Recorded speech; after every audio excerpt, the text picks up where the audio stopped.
Doctor ortho Ayurvedic oil and capsule, अब दर्द भी घुटने टेकेगा। 3 राज्यों में वोटिंग जारी। असम, केरलम, पुडुचेरी की 296 सीटों पर सिंगल फेज में मतदान जारी। असम में भाजपा की हैट्रिक लगाने की कोशिश। पीएम मोदी ने युवाओं से की अपील, रिकॉर्ड संख्या में डालें वोट। युद्ध विराम में लगा पलीता। लेबनान पर इजरायल ने किया सबसे बड़ा हमला। इजरायली हमलों में से एक दिन में 254 मौतें। नाराज ईरान ने हॉर्मुज स्ट्रेट दोबारा बंद किया। ईरान ने कहा सीज फायर और जंग साथ नहीं चल सकते।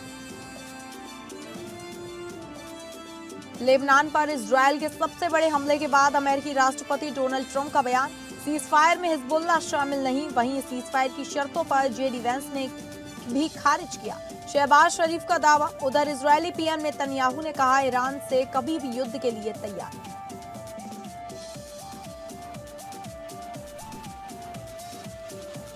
नमस्कार, आप सभी का स्वागत है और मैं हूं आपके साथ अंकिता सिंह। बुलेटिन की शुरुआत करेंगे बड़ी खबर का रुख करके, जहां 3 राज्यों में वोटिंग जारी। 3 राज्यों की 296 सीटों पर हो रही voting.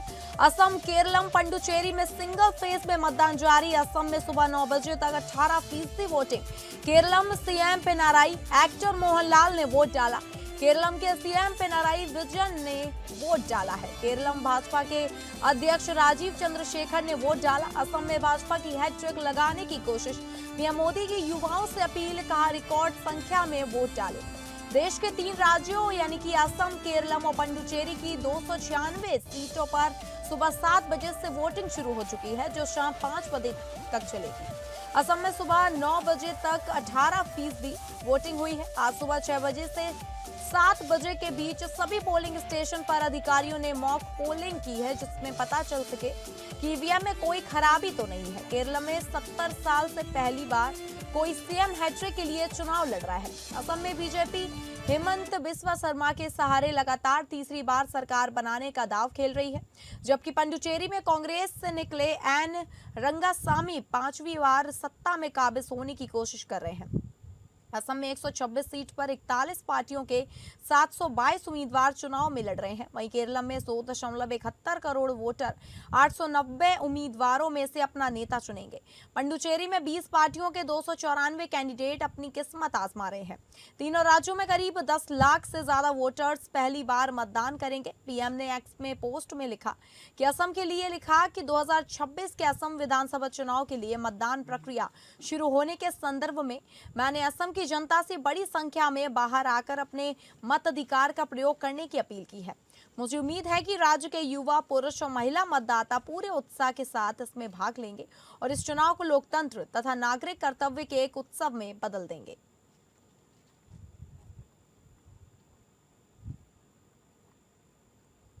No, everything is important. Every voter must come out. Today it is their duty, it is their fundamental right to come and express their opinion on the future of our state. What is the future going to be like? What is their future going to be like? What are our children's futures going to be like? And this is an occasion for them, opportunity for them to decide. Vote for your soil. Forget all political leadership qualities, promises, everything. Forget politics. You have to have your family in your heart. You have to look at the availabilities, what your dreams are, and who sets the path right for effective happenings of your dreams. Just think of your soil. Just decide that you will vote only for your soil, whatever is the need of the soil, because this soil belongs to every individual on this earth and in every individual to be born on the surface of this earth. वहीं इस खबर की ज्यादा जानकारी के साथ हमारे Nepal one के मैनेजिंग एडिटर प्रसून शुक्ला हमारे साथ जुड़ गए हैं। प्रसून, अगर मतदान की बात करें, पिछले बार जो मतदान हुए थे और आज जो मतदान चल रहे हैं, इसमें क्या खास चीज देखने को मिल रही है? देखिए, इस चुनाव का बड़ा अहम रोल है। इसके पीछे 2 कारण है। एक तो असम की अगर बात की जाए तो असम के जो वर्तमान मुख्यमंत्री हेमंत बिस्वा शर्मा, जो पहले कांग्रेस के नेता रहे, बाद में वहां से छोड़ के वह बीजेपी में आए, बीजेपी में मुख्यमंत्री बने, उनकी हैट्रिक हो रही है। लेकिन सबसे बड़ी नाराजगी कांग्रेस की हेमंत बिश्व शर्मा को लेती है। माना जाता है कि हेमंत बिश्व शर्मा तमाम राजनीतिक समीकरण के बावजूद हेमंत विश्वकर्मा के अपने वोटर हैं जो असम में सबसे ज्यादा प्रभावित हेमंत बिश्व शर्मा से होते हैं। इसीलिए कांग्रेस ने उनको निशाना बनाया हुआ है। असम की 126 सीट विधानसभा सीटें हैं जिसपे से माना जा रहा है कि 90 सीटों की सीधे सीधे हेमंत बिश्व शर्मा का प्रभाव है। हालांकि इस चुनाव में योगी आदित्यनाथ भी पोस्टर बॉय के रूप में उभरे हैं और योगी का प्रभाव केवल असम में ही नहीं बंगाल में भी दिख रहा है। जहां तक केरला की बात की जाए तो केरला में 140 विधानसभा की सीटें हैं। पिनराई विजयन जो सीपीआईएम के नेता है और मुख्यमंत्री भी हैं, 2016 से वह मुख्यमंत्री बने हुए हैं, उनको भी उखाड़ना एक बड़ी चुनौती होगी। आपको बता दें कि अगर केरल की बात की जाए तो केरल में एलडीएफ और यूडीएफ मतलब कांग्रेस के नेतृत्व के बीच में झूलती है सत्ता। हर 5 साल बाद सत्ता बदलने का रिवाज है, लेकिन चीजें बदली हुई है। अब यह है कि एलडीएफ के खिलाफ एंटी इनकम्बेंसी फैक्टर कितना काम करता है, बड़ा रोल निभाएगा। आपको बता दें कि एलडीएफ की सरकार कई पेंशन योजनाएं और सार्वजनिक स्वास्थ्य मॉडल चलाकर बिना कुछ काम किए भी लोगों को पैसे देती है। यही उनकी सबसे बड़ी ताकत है। केरल का युवा वर्ग रोजगार और स्टार्टअप के मुद्दों पर अधिक मुखर है, जिसके कारण लगता है कि सत्ता परिवर्तन हो सकता है। वामपंथी गठबंधन अपनी पीपल शासन के दम पर दोबारा वापसी की कोशिश में है, जबकि यूडीएफ भ्रष्टाचार के आरोपों और एंटी इनकम्बेंसी को हवा दे रहा है और कह रहा है कि अगर आपको राज्य की हवा बदलनी है, पूरा समीकरण बदलना है तो सत्ता परिवर्तन जरूरी है। जी ठीक है प्रसून, आपका धन्यवाद जानकारी देने के लिए। तो आपको बता दें 3 राज्यों की 296 सीटों पर वोटिंग हो रही है। वहीं असम, केरलम, पुडुचेरी में सिंगल फेज मतदान जारी है।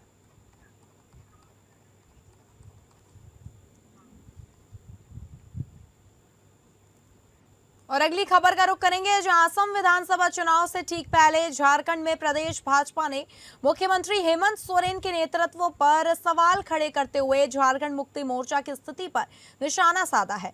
दरअसल रांची स्थित प्रदेश कार्यालय में हमारी संवाददाता तृप्ति सिंह से बातचीत करते हुए भाजपा के प्रदेश प्रवक्ता जस शाह ने इस संबंध में जवाब देते हुए कई बड़े दावे किए, तो वहीं उन्होंने कांग्रेस और जेएमएम में तकरार को महज दिखावा करार दिया है।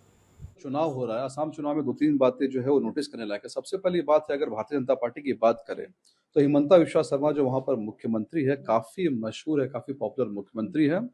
और अगर हम बात करें भारतीय जनता पार्टी की तो पिछले 10 सालों का अगर रिकॉर्ड देखेंगे तो प्रधानमंत्री मोदी जी ने असम का 77 टाइम्स दौरा किया है, जो ये दिखाता है कि भारतीय जनता पार्टी ने असम को कितना सीरियसली लिया था। जो विकास वहां पर रुका हुआ था, जो विकास की गाड़ी बहुत सालों साल से वहां पर रुकी हुई थी, उसको भारतीय जनता पार्टी ने दुरुस्त करने का काम किया है। अच्छा, ये सवाल उठता है कि वहां आदिवासियों को दरकिनार किया गया, आदिवासियों की स्थिति नहीं है। जैसे जेएमएम अब चुनाव में उतरी है, बारंबार आदिवासी वोट बैंक को साधने का प्रयास कर रहे हैं। देखिए, झारखंड मुक्ति मोर्चा और हेमंत सोरेन का अगर प्रचार का आप स्टाइल देखेंगे तो आप देख सकते हैं कि असम में जब हेमंत सोरेन जी गए हैं तो असम के किसी भी मेन स्ट्रीम मीडिया में हेमंत सोरेन जी की चर्चा बिल्कुल नहीं है और हेमंत सोरेन जी की चर्चा केवल झारखंड में हो रही है। यानी कि वो इंटरव्यू झारखंड के चैनल्स को दे रहे हैं और उनके रैली का प्रचार प्रसार जो है वो झारखंड में चल रहा है। देखिए, हम शुरू से इस बात को कहते हैं कि ये जो इंडी गठबंधन है ये कोई महागठबंधन नहीं बल्कि ये महाठगबंधन है और यह गठबंधन शुरू से ही नरेंद्र मोदी और भारतीय जनता पार्टी के विजय रथ को रोकने के लिए बना था। इनके पास कोई भी सकारात्मक ऊर्जा, सकारात्मक जो है वो चीज थी नहीं। और जब भी यहाँ पर चुनाव हुए हैं, चाहे हम बिहार चुनाव की बात करें, वहां पर भी इन्होंने कहा था कि चुनाव के बाद हम समीक्षा करेंगे, राजद को बाहर करेंगे यहाँ से, परंतु कुछ नहीं हुआ। असम के चुनाव में भी दोनों एक दूसरे पर आरोप लगा रहे हैं। तो सुना आपने, यहाँ पर भाजपा के प्रदेश प्रवक्ता अजय शाह नजर आए तमाम मुद्दों पर बात करते हुए। सबसे बड़ी बात यहाँ पर ये थी, सवाल ये था क्या असम चुनाव के बाद जेएमएम और कांग्रेस वाकई में झारखंड में भी अलग होने की कगार पर है? तो इस सवाल का जवाब भाजपा की तरफ से साफ मिला है कि ये राजनीतिक नौटंकी है, ये कहना है भाजपा का। देखना होगा आने वाले समय में स्थिति क्या होगी। वहीं भाजपा और जेएमएम की गठबंधन का कोई सवाल नहीं, ऐसा प्रवक्ता कहते हैं। आगे आने वाले समय में भी देखना होगा वाकई में स्थिति क्या होती है। फिलहाल हमारे सहयोगी दीपक के साथ एपीएन न्यूज से मैं तृप्ति नाची से नमस्कार। और अगली खबर का रुख करेंगे जहां असम के चुनावी मैदान में जेएमएम भी ताल ठोक रही है। झारखंड में जेएमएम की सहयोगी और सोरेन सरकार में शामिल कांग्रेस का एक दूसरे के आमने सामने खड़ी है। असम चुनाव में जेएमएम अध्यक्ष और झारखंड के मुख्यमंत्री हेमंत सोरेन ने जमकर चुनाव प्रचार किया। अब आज असम में चुनाव हो रहा है, तो इससे एक दिन पहले मुख्यमंत्री हेमंत सोरेन ने कल असम के गुवाहाटी स्थित मां कामाख्या मंदिर में पूजा अर्चना कर जीत का आशीर्वाद मांगा। इसके साथ ही समस्त झारखंड वासियों की सुख, समृद्धि, शांति, उन्नति एवं उज्जवल भविष्य की कामना की। इस अवसर पर मंदिर के पुजारियों ने पूरे विधि विधान एवं वैदिक मंत्रोच्चार के साथ पूजा संपन्न कराई।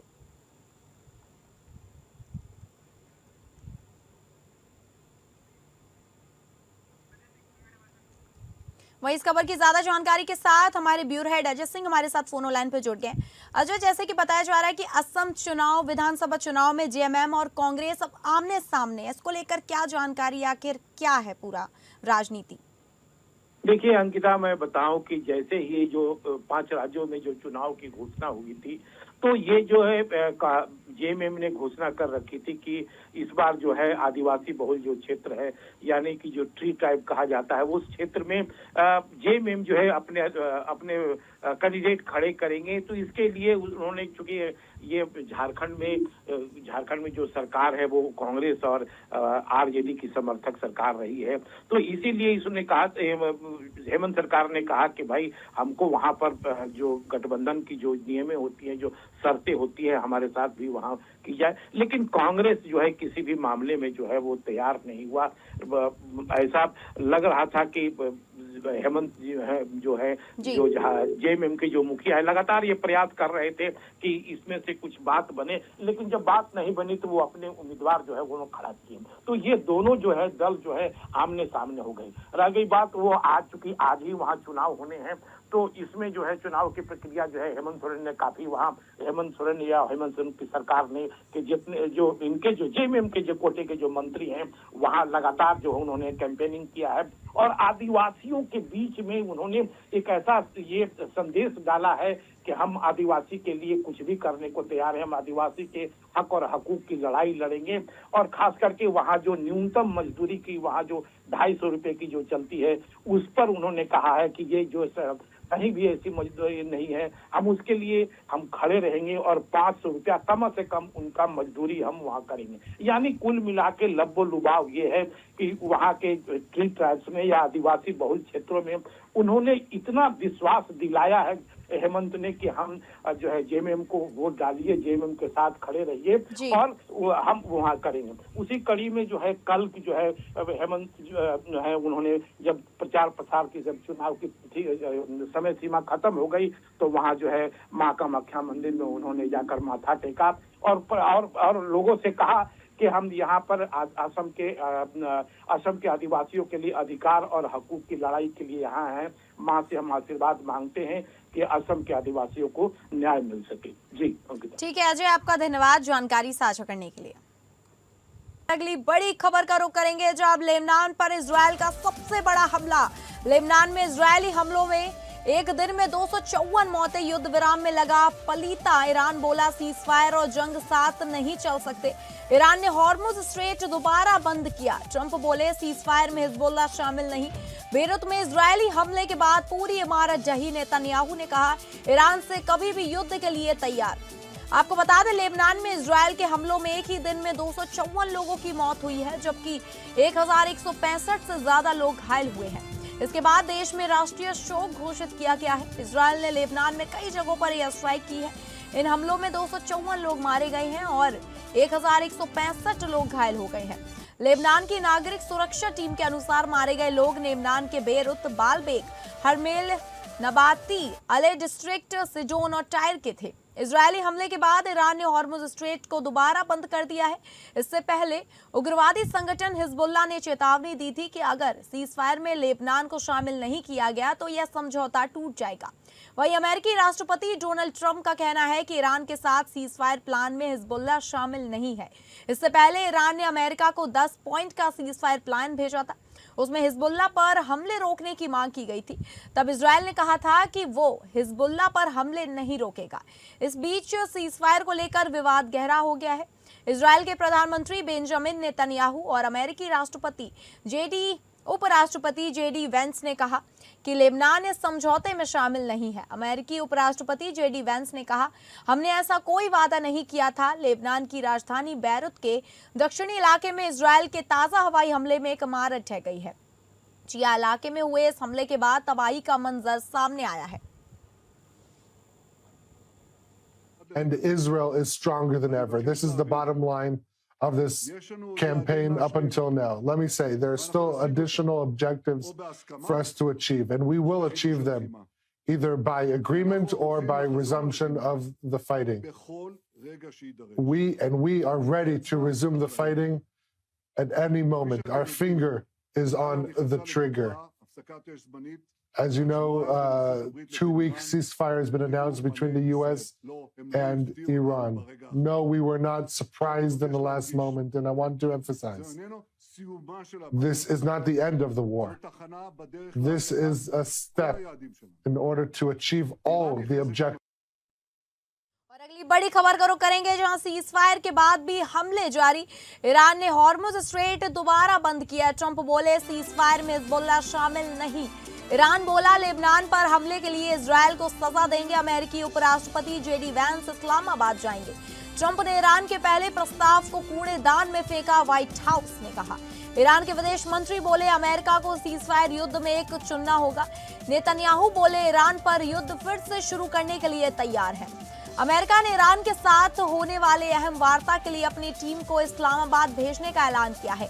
व्हाइट हाउस की प्रेस सचिव के अनुसार अमेरिकी उपराष्ट्रपति जेडी वैंस, ट्रंप के एडवाइजर जैरेड कुशनर और स्टीव विटफॉक इस बातचीत में हिस्सा लेंगे। ईरान के विदेश मंत्री अब्बास अरागची ने अमेरिका को कहा है कि उसे सीजफायर युद्ध में से एक विकल्प चुनना होगा। उन्होंने कहा कि सीजफायर की शर्तें साफ हैं। अमेरिका या तो युद्ध विराम लागू करे या फिर इजराइल के जरिए युद्ध जारी रखे, लेकिन दोनों एक साथ नहीं चल सकते हैं। व्हाइट हाउस की प्रेस सचिव कैरोलिन लेविट के मुताबिक ईरान ने हॉर्मुज खुला रखने और नया प्रस्ताव देने पर सहमति दी है।